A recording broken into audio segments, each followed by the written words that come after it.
Hey guys, Wolvie here and welcome back to the channel. As always, the usual disclaimer, any opinion here is mine and mine alone. Yes, I am super late to this announcement. And no, I really couldn't do it right away because I really needed several days to process this. Now, in short, Rooster Teeth is shutting down after 21 years. I do want to make another disclaimer here. Disclaimer number 2 is that if you guys remember one of my last videos on RWBY, I did mention that the only time I would talk about RWBY after Volume 9 Revisited would be like announcements like this. So meaning that I am staying true to my word. Now, there's been some degree of sadness and frustration, shock, whatever emotion you could think about pertaining to this announcement. Now, there are varying things I will, give my opinion on when we get there. Now, Miles Luna did have his tweet on the matter not long after it was announced. And I'm going to see if I can dissect this a little bit, in a sense. But that's going to be later on in this video. Because we want to get into what Jordan Levin had to say in his memo, which was found on Discord. I'm not part of their Discord, thank goodness. And I think this starts off with Chelsea, all this stuff here. And she did ask anybody, who's on that Discord to, read the whole announcement the entire way through. And the staff they're still trying to process it, to my understanding, at the time of recording this. Now, so the whole thing with Jordan starts here with Dear Rooster Teeth, all that stuff. They had their monthly all hands meetings, all that jazz. So they're mentioning that, it's getting shut down. They're mentioning everything with AT&T acquisition of Time Warner, that merge, Warner Brothers Discovery, all that stuff. It's pretty much, the bit of a gist of it. Here they're mentioning us using fulfilling obligations while Warner Brothers Discovery evaluates outside interest, inquiring varying assets. While it's not mentioned in this memo, RWBY, Genlock, Red vs. Blue are included in that mix. Just a bit of a FYI. So they have here, this is part here is to a creative legacy.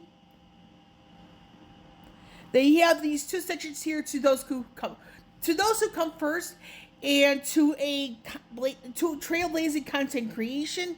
That you have here in the end is to a changing industry, and this section here is entirely for Red vs. Blue, their final season. So so the thing is, like I said, you have an entire section here dedicated to the final season of Red vs. Blue. I mean, part of me, I'm a little shocked. I'm also not surprised. And this is my initial opinion on this whole decision. Now, yes, I'm shocked, because I wasn't anticipating this being this sudden. However, I'm also not surprised, sadly, because varying decision making on Rooster Teeth's end. I mean, I'm still disappointed in a sense where Rooster Teeth chose not to use a certain ad revenue, which would have made some degree of difference, because as the saying sometimes goes, the smallest numbers sometimes make the biggest difference. And for them to pull everything off, it's just for additional revenue, it's that wasn't the good call. That wasn't a good call to make in the end. Now, according to Variety as well as other journalistic sources, Warner Brothers Discovery is exploring options for their IPs. Again, like I was mentioning, Genlock, Red vs. Blue, RWBY being among that mix. So, if Volume 10 were to get greenlit at all, It would have to be through a different company. This is just one example. Some people were hoping that Crunchyroll, take it over, but the biggest jeopardy regarding Volume 10 for RWBY and beyond, in my personal opinion, is that whoever gets the IP for RWBY, IP meaning intellectual property, there is going to be a potentially, not definite, potentially increased risk of a complete overhaul redo. And what do I exactly mean by that?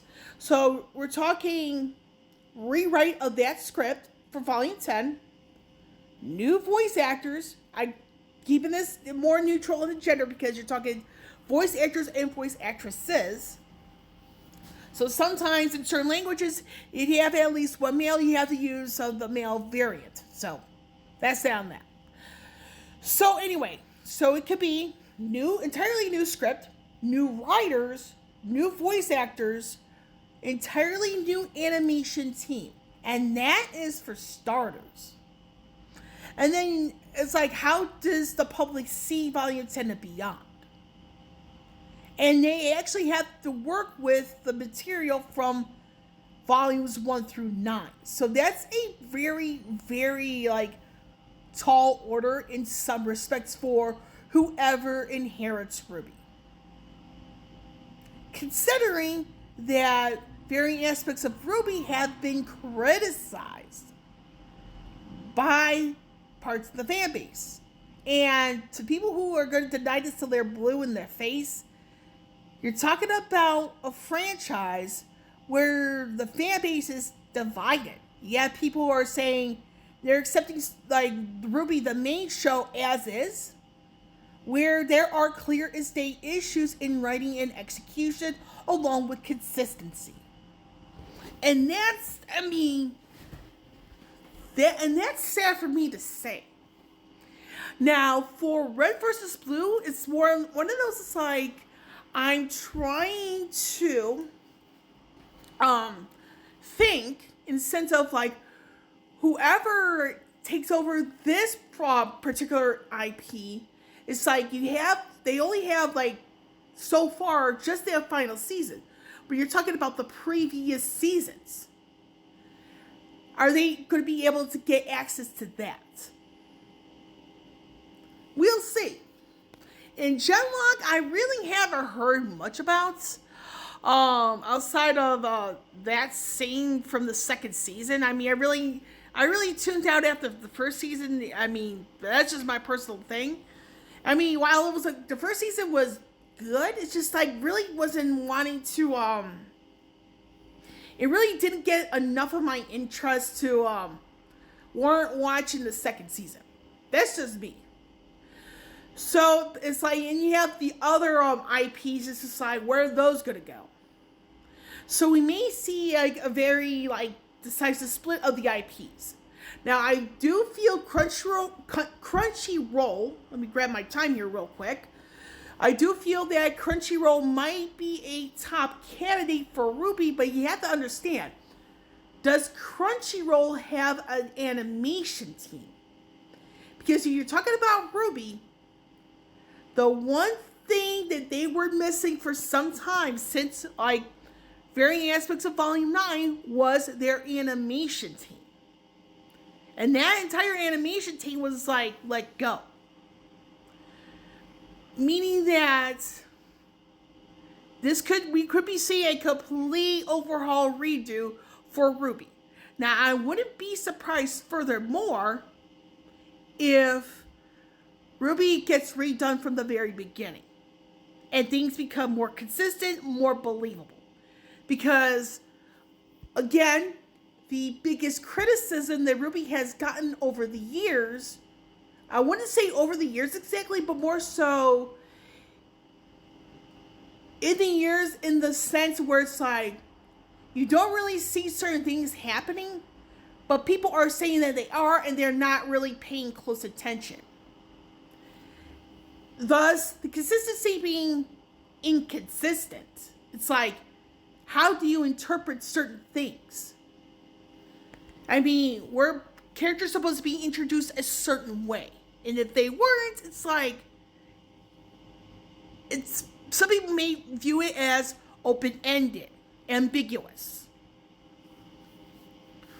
So on that, it's just like, it's going to be interesting to see how the IPs that are affected, you know, they get shopped around.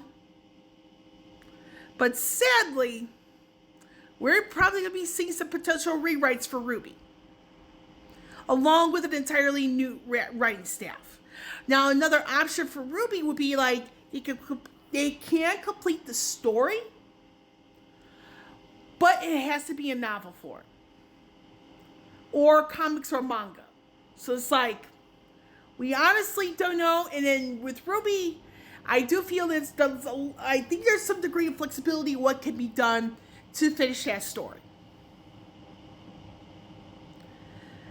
So that is that on the news. So we're going to just dive all the way back to the tweet from Miles Luna. So this is from around the time the news went public. And like I said, I'm one of those people where it's like, yes, I'm late to the party, but I'm one of those people where it's like, I needed several days to really digest the information and do a video on it with a clear head.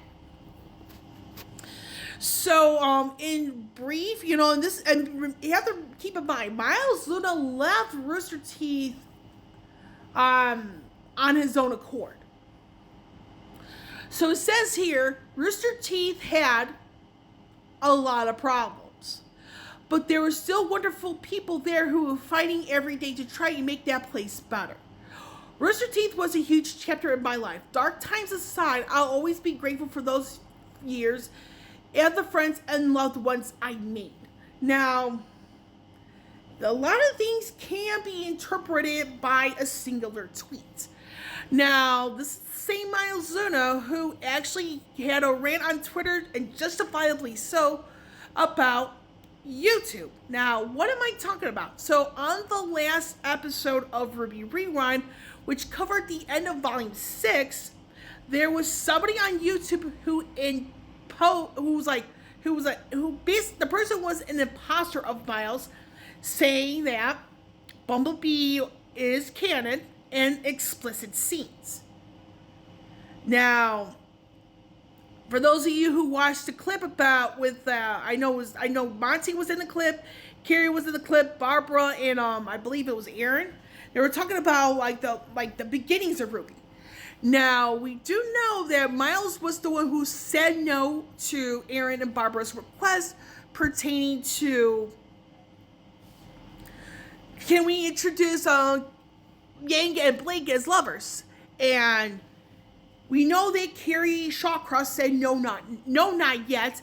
I think Miles said no, but we don't know, I don't know much more than that, personally. So it's like, and people were really not really catching the gist of that clip, because they were mentioning that both Aaron and Barbara were inquiring about the whole thing with Blake and Yang. But it's just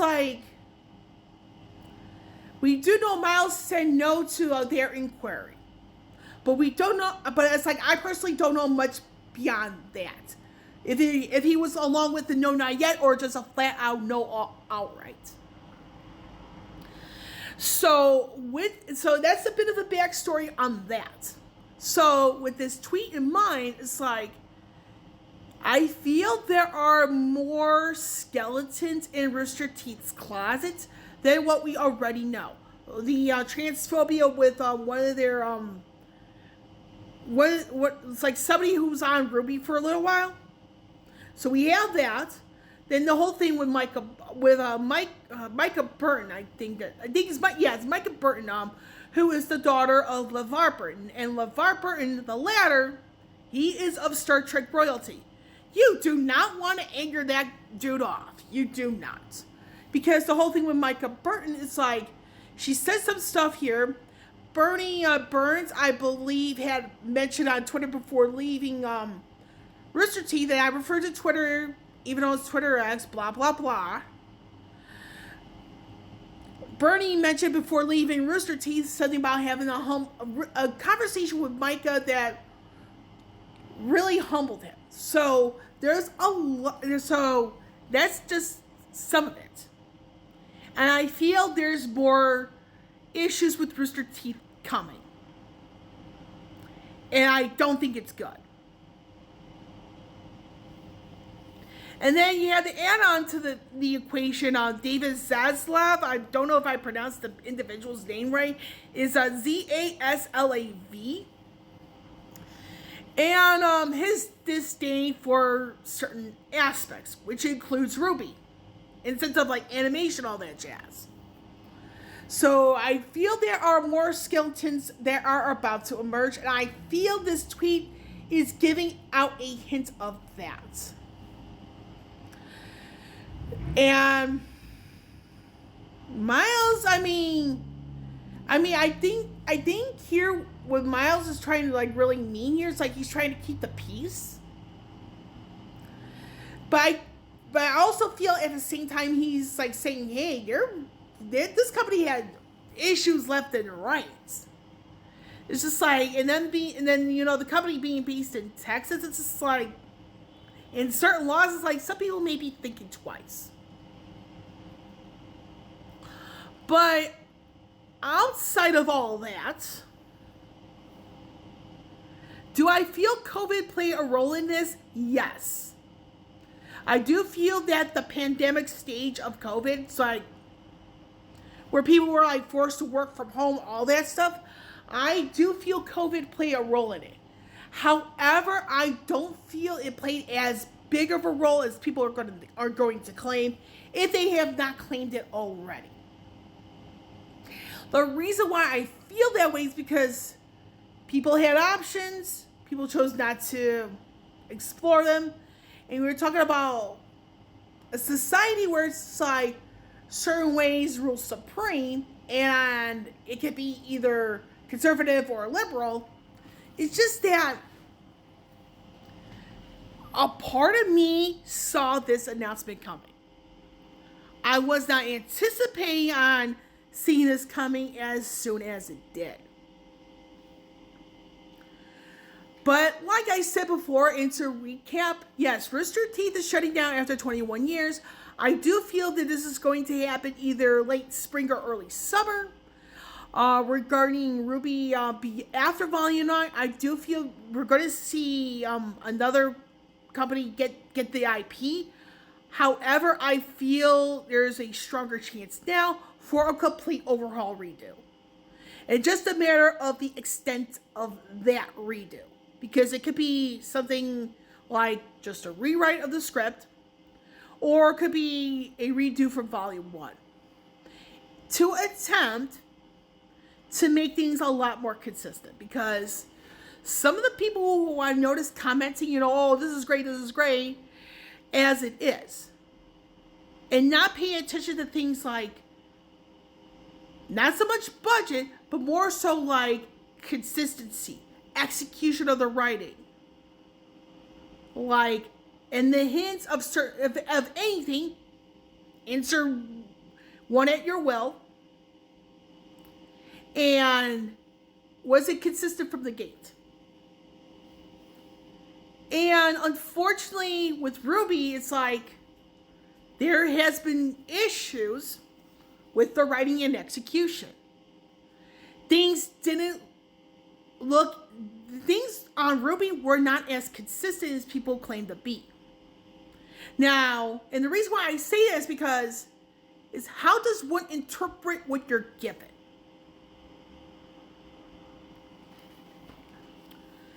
And people take things too literally.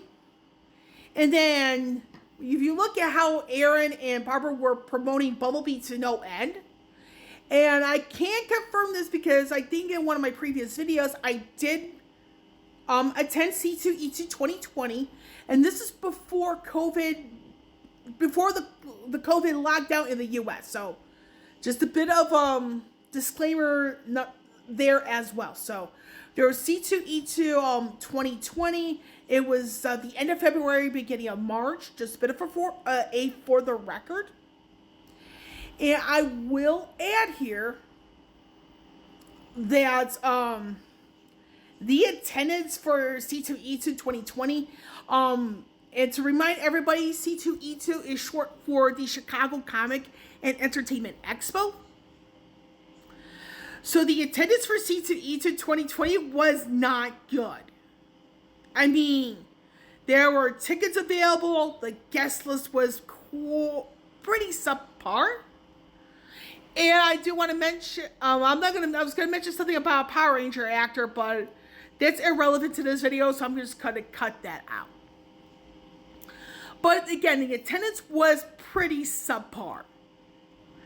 And the lines for the majority of the RWBY voice actors that were there, I know Miles was there, Kara Eberly was there, Aaron Zech was there, Barbara Dunkelman were there. Those four were there. None of those lines were like particularly long. I mean, some of them were just like waiting on that stuff. Yeah, those lines were not that good. I mean, if you look at somebody like Jason David Frank, I mean, I do have to bring up the name because he was at C2E2 2020, so it's a bit of a key reference here. His lines, his line tends to be packed. So just a bit of a important, like, off-subject reference because, again, you're talking about RWBY, the promotion of Bumblebee to no end, something I can confirm. And amongst other things, it's just like, I think, like I said, this was coming. Just a matter of when. That shocked everybody.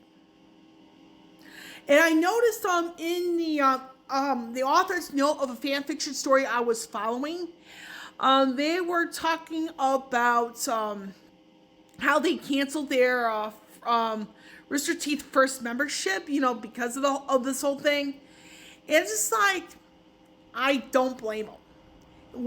Everything they said on that on this matter, it's just like chef's kiss, because it's just like, I could tell it came from the heart. And statements that come from the heart are the ones I generally will believe. Unless there's proof of like lying. But in this particular instance, it's like, it came from the heart. There's a lot more sincerity behind it. So, for the IPs, I do hope they find new homes sooner than later. For the sake of RWBY, I do hope that not only they find a new home, but they also can find a new animation team.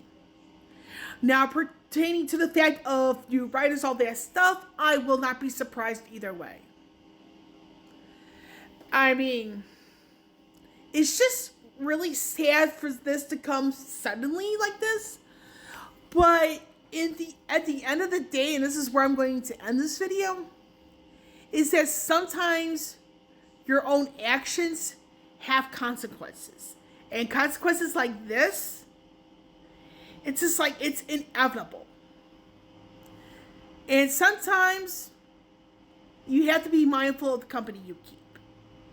And that's where I'm going to end this video. But before I sign off, for real, in the description below, I will have the link to the fanfiction story. It is a RWBY one, and it's a Frieza Burn pairing. Frieza Burn is a romantic pairing of Weiss and Yang, and it's considered a rare pairing because not many people ship them. So I'm going to have that link in the description below, and I'm going to mention in the description, you can ignore the story, but read their author's note after the afterwards, because it's a bit lengthy, but I feel that came from the heart, and I support it. So that's that on that. With Wolvie here signing off, I will catch you all on the flip side.